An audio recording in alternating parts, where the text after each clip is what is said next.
Good morning, good afternoon, good evening, Fabulites. The channel is Be Fabulous You. I'm Angela, and I got some questions for you. What opens with Kato cracking up as white folks leave and discuss his Pow Players minstrel show, which is a minstrel show in reverse, offended? The white folks is just offended. When it first started, they ain't know whether to laugh or not, but then it became very clear to them that the joke was on them. And what closes with all roads leading to Macon, all roads leading to Ernestine. Everybody trying to get at Miss Ernestine, and Miss Ernestine telling her new protege in seduction, Miss Clara, that Clara is going to use her new skills to free Ernestine. Ernestine wants to get off the island. She wants y'all to vote her off the island. She don't want to stay. She want to go. So, if you guessed Underground episode 5 season 2 called Whiteface, then you're correct. Please stick around if you're interested in hearing my review. Like, comment, subscribe, and thanks for joining me, Fabulites. All right, so the episode is called Whiteface. Yes. So again, we talked about the minstrel show. Unlike most minstrel shows, or maybe all minstrel shows, this minstrel show has black people in whiteface. And I love that. The last time, or the only time that I've ever seen black folks in whiteface is when I did Douglas Turner Ward's A Day of Absence when I was in high school at the Summer Youth Employment Program. I worked as an actress on my summer gig one year. But, I just thought that was just really quite clever and amusing. Kato is a very... he know how to be annoying. He really know how to get on somebody's nerves. But this time he wasn't getting on my nerves. I thought it was funny too. Kato, I was cracking up with you, boo-boo. Okay. And then we have, so the literal whiteface in the minstrel show. We have Georgia passing, which I did not think that Georgia was white. When they came in the house and they're like, "Are you Georgia?" They're asking Elizabeth, "You fit the description." I'm like, Elizabeth look white. Georgia don't look white. What kind of description y'all got? But, I had kind of wondered about it because somebody had said something. But, so yeah, Georgia is literally passing. And she talks about the details of her white mom being made up and being afraid of losing the memory of her real mother, who I assume is a black woman. We see Rosalie mentioned passing as white in the past with Harriet Tubman. Oh, it's getting hot in here real quick. With Harriet Tubman. And as a future plan to rescue her family. Like I had said, I heard her say a couple episodes ago, she planned to go down to the Macon plantation for Christmas time. So, we know that her plan is to pass for white. She said 3 layers of powder, and she rode the train as a white person. And then there's a white horse that Miss Clara encounters when she's trying to get with Massa Monster. I don't even know his name, the young guy who liked to be outside, and his horse is white. He says the horse started off as gray, but over time, it gets whiter. And I think he might have said that other horses start off as black, and over time they get gray. So I guess that's like my hair. It started off black, and now it's changing colors. So I don't know. I guess that happens throughout Mother Nature. So we have that theme of whiteface going throughout the episode. I told you where we opened up. Elizabeth is writing to William Steele. There's a scene where Elizabeth is writing to William Steele, and it echoes back to last season, right after Elizabeth and her husband had gotten involved with the abolitionist movement.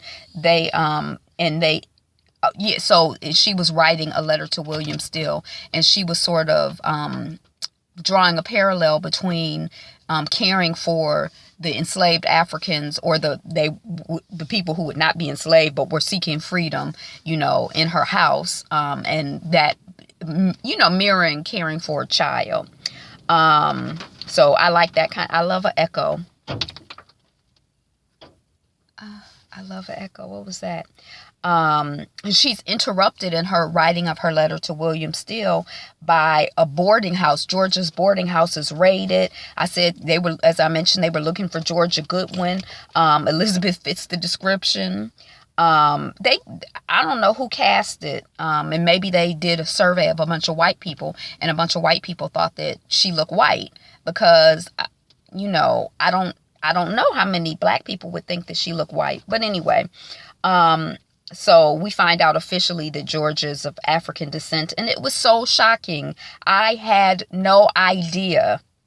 So she's arrested for fraud. I don't know what she's arrested for, but it's related to her abolitionist work.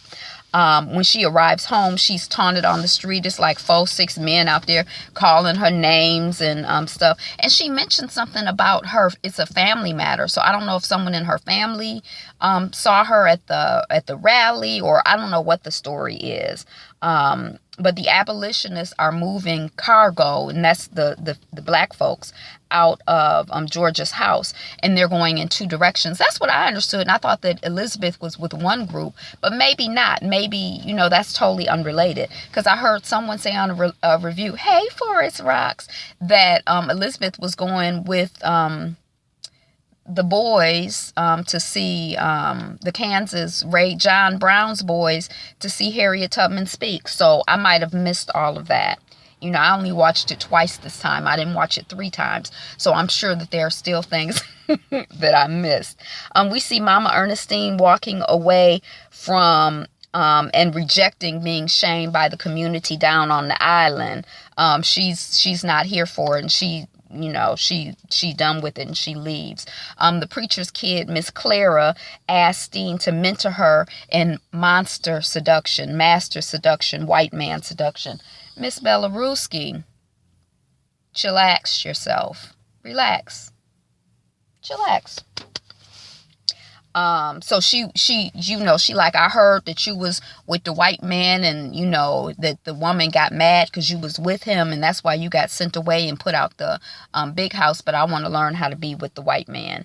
So Steen is mentoring her in the seduction of monsters, and which a lot of the stuff I guess applies to men in general, whether they're monsters or not. So the thing is not just to get them, but to keep them. That's Ernestine's. I wrote down a couple of her lessons. I think she is so funny. I like Ernestine. And she tells the child to shut up and listen. That's what you got to do with the men, and that's what you got to do with me. Shut up and listen. And then find something real in the lie. You can't just be out here lying, pretending that you like everything he like. You got to find some aspect of you has to like. What you're saying you like. Learn what he loves and let him be the first to teach you about it. I think she say men love to teach you something new.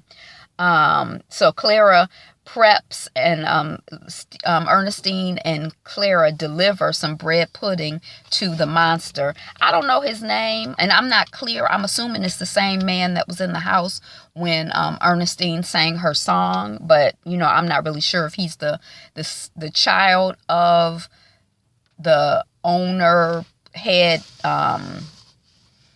torturer in charge of the plantation work camp, torture camp, prison that they're on, who had gotten kicked out of school. I don't know. I'm not really clear, but he's a monster. Let's just go with that. She's Clara's like, I can't stand animals. It's a dog there and the horses. They make her nervous and uncomfortable.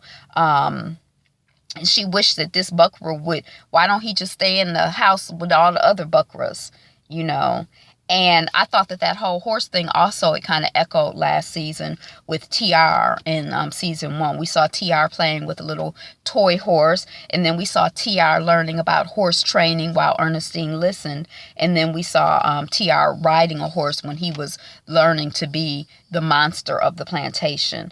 And Ernestine also tells Miss Clara to leave him wanting more. You got to know when to hold them, when to fold them, when to walk away, all of that. So there's a question, is Cato winning? He feels that he is winning. He's putting a bear down. He's putting these white folks down with his taunting and his carrying on. He's, having an impact. And his friend, and I'm sorry, his friend or his trainer or, one of the white guys that's with him is like, I'm not really enjoying this. I think that you were happy when you were with Miss Devi in England. We were having a good time. I don't think you're having a good time now. I feel like I'm watching my friend carefully tie a noose around his neck. So that's when he encounters Cato. He's just basking in the joy of another minstrel show mocking white people. And then he's checking for his preparations for, he has an event going on this evening, his coming out to Philadelphia society, his party tonight. And at the party, it's for friends of enslaved, and also it's an abolition fundraiser.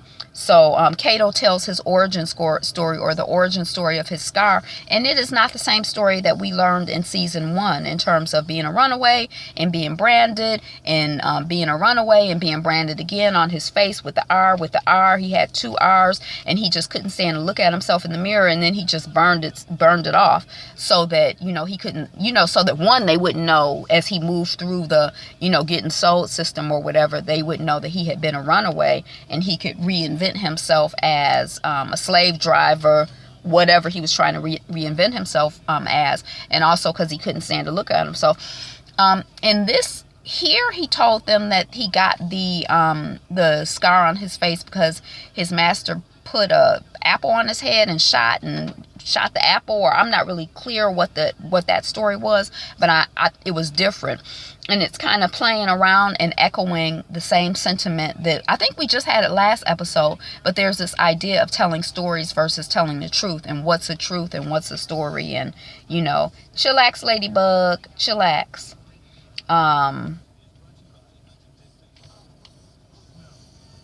So we have a conversation with the fictional character of Cato. Somebody said Cato is based on somebody from 1634, but Cato, I'm not 1634, 1834, but Cato is in 1858 or something, somewhere around there. They're almost at the Civil War.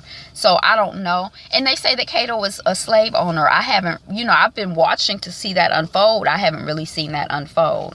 But we do know that William Steele, who he's talking to, is a real person who documented the stories of a lot of people who had, chosen freedom and pursued freedom and gotten freedom. And we also know that Frederick Douglass is a real person. So the fictional Cato, is having a conversation with Frederick Douglass and William Steele, and they're kind of talking about Cato is talking about how William Steele has really inspired him, and to the importance of sharing the heroism of runaway people to inspire Northern public support, and that Frederick Douglass has helped him to understand really the importance of Northern support. They're talking about how much truth do you tell. Like, if you tell a lot of how you got away, then that makes it harder for other people to get away. Mr. Steele feels that it's also inspiring to enslaved folks to hear, and be able to hear these stories of how people get away and whatever. You want to go outside? Okay.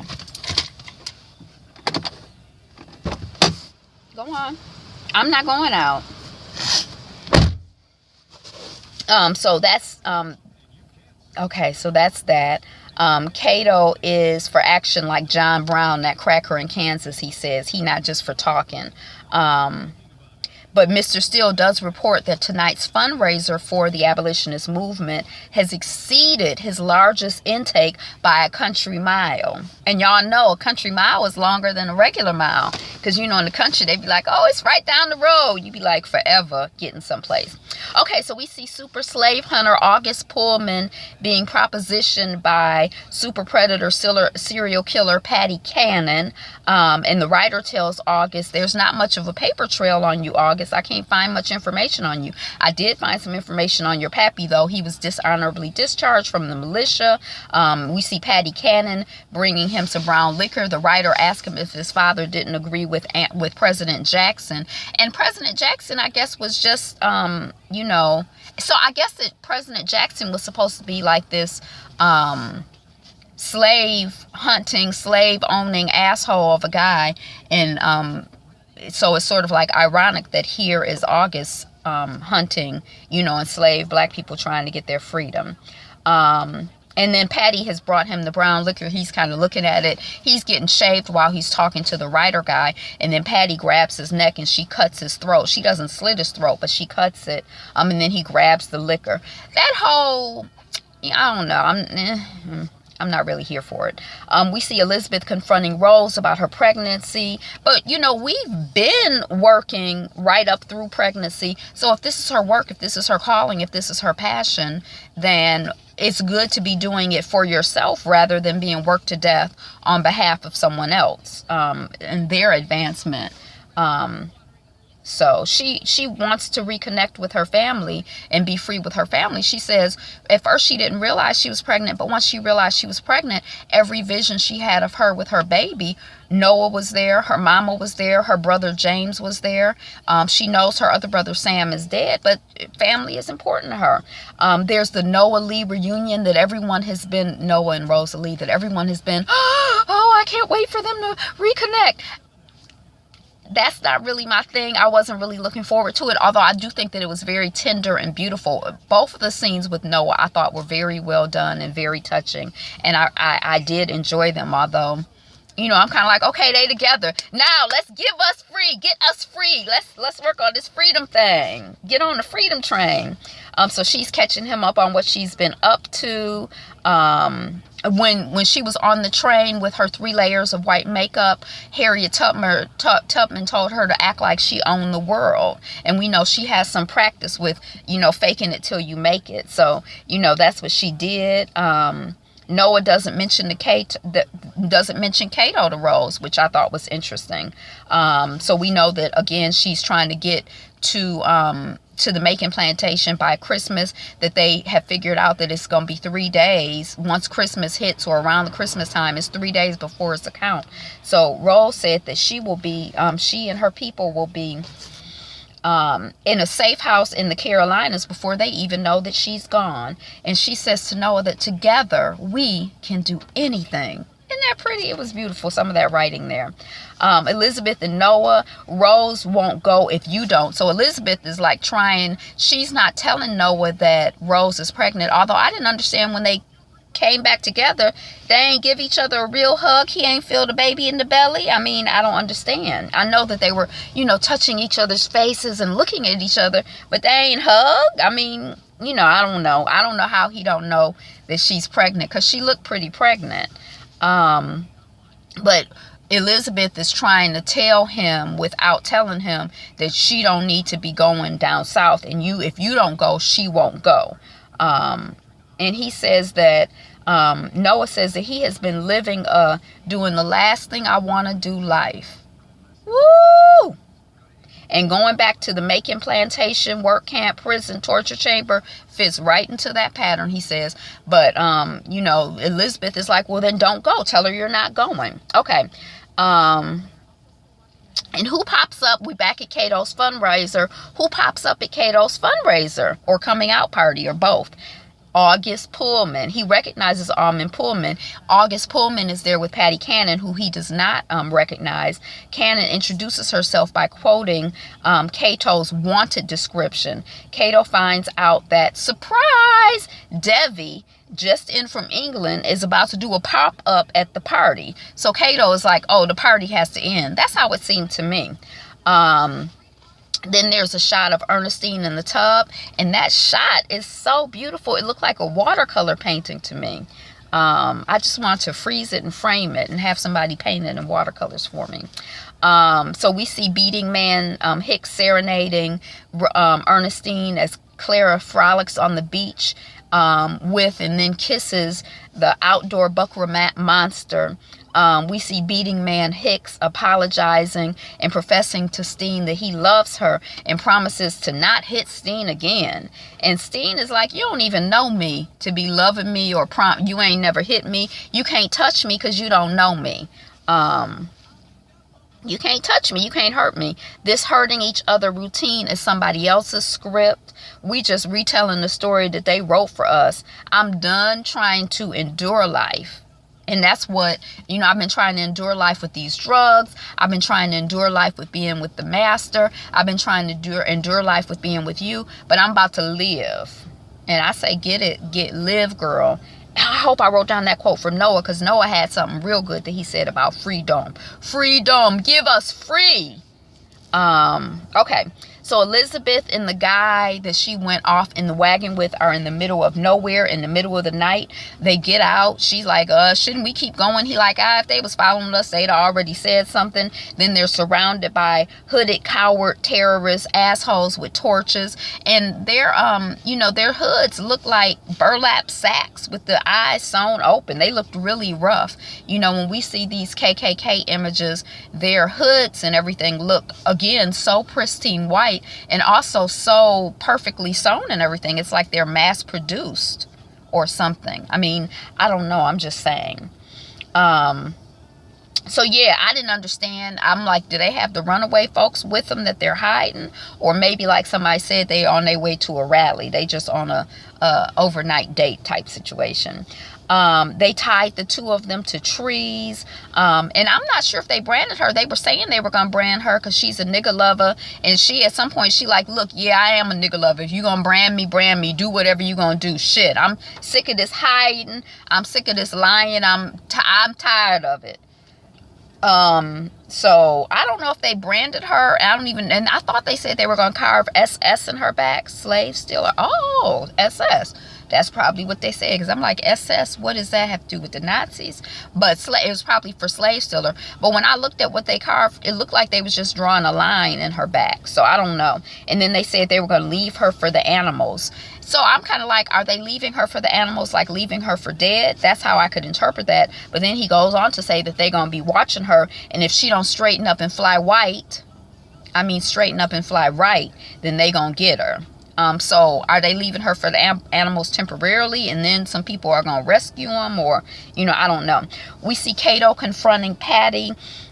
She says that she's looking for the black rose, and he says that I will tell you the secret, Patty, come here. And she, pulls up on him, and he acts like he gonna whisper in her ear, and then he yells, "Get out of my house!" I thought that was hilarious.